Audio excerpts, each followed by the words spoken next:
और अब बढ़ते हैं आगे और अब खबर यूनिफाइड पेंशन स्कीम यानी यूपीएस से जुड़ी, जिसके दायरे में केंद्र सरकार के 23 लाख कर्मचारी आएंगे और आने वाले दिनों में अन्य राज्य भी यूपीएस की तरफ कदम बढ़ा सकते हैं। लेकिन इस बीच कांग्रेस इसे यू टर्न बता रही है और ओपीएस की मांग कर रही है, तो वहीं बीजेपी इस फैसले में से अपनी पीठ थपथपा रही है। देखिए रिपोर्ट कि किस तरह यूपीएस पर सियासी संग्राम मचा हुआ है। प्रधानमंत्री श्री नरेंद्र मोदी जी की अध्यक्षता में यूनियन कैबिनेट ने यूनिफाइड पेंशन स्कीम को अप्रूव किया है। केंद्र सरकार ने कल केंद्रीय कर्मचारियों के लिए यूनिफाइड पेंशन स्कीम यानी यूपीएस का ऐलान किया। कांग्रेस ने यूपीएस में यू पर जोर देते हुए केंद्र सरकार के फैसले को यू टर्न करार दिया। हालांकि इस मुद्दे पर कांग्रेस की राय भी बटी हुई है। एक तरफ कांग्रेस अध्यक्ष यूपीएस को यू टर्न बता रहे हैं, तो दूसरी तरफ कांग्रेस सांसद प्रमोद तिवारी यूपीएस को एनपीएस का पर्यायवाची बता रहे हैं। कांग्रेस सरकार में वापसी पर ओल्ड पेंशन स्कीम लाने का वादा दोहरा रही है। वहीं आम आदमी पार्टी को लग रहा है कि सरकार अभी और फैसले वापस लेगी। कर्मचारी तो ओल्ड पेंशन स्कीम मांग रहा है, आप न्यू पेंशन स्कीम लाए थे जिसको स्वीकार नहीं किया।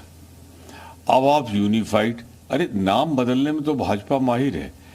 हमारा ये कहना है कि हमें ओल्ड पेंशन स्कीम चाहिए, वो बहाल हो।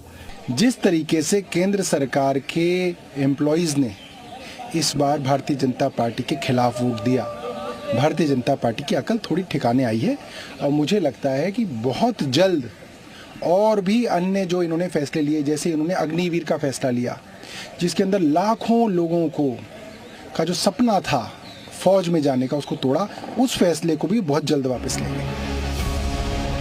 दरअसल 2004 में एनडीए सरकार ओल्ड पेंशन स्कीम को बंद कर न्यू पेंशन स्कीम लेकर आई थी और अब 20 साल बाद एनडीए सरकार ने केंद्रीय कर्मचारियों को एनपीए के साथ साथ यूपीएस यानी यूनिफाइड पेंशन स्कीम का विकल्प भी दे दिया है। तो क्या एनडीए सरकार ने यू टर्न ले लिया?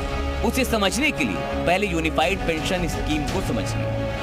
रिटायरमेंट से पहले नौकरी के आखिरी 12 महीनों में मिलने वाली बेसिक सैलरी का 50% पेंशन के तौर पर मिलेगा। इसके लिए कम से कम 25 साल की नौकरी जरूरी है। 10 से 25 साल के बीच अपनी नौकरी पूरी की है तो पेंशन उसी हिसाब से एडजस्ट कर दी जाएगी। कर्मचारी ने कम से कम 10 साल की नौकरी पूरी की है तो प्रति महीने कम से कम 10,000 रुपए पेंशन के तौर पर मिलेंगे। सरकारी कर्मचारी अपने वेतन का 10% यूपीएस में योगदान करेंगे। सरकार का योगदान अब यूपीएस के तहत 18.5% होगा। यूपीएस एनपीएस के मुकाबले कर्मचारियों के लिए फायदे का सौदा है, जो एनपीएस और ओपीएस के बीच का रास्ता नजर आ रहा है। बीजेपी यूपीएस के सहारे विपक्ष के ओपीएस मुद्दे को डिरेल करने की तैयारी में है। मैं समझता हूं ये देश के जितने सरकारी कर्मचारी हैं उनके लिए बहुत ही खुशी की बात है और ये मुझे लगता है देश के लगभग 10 करोड़ लोगों के लिए, 10 करोड़ परिवारों के लिए एक बहुत बड़ा समाचार है। नरेंद्र मोदी जी को धन्यवाद।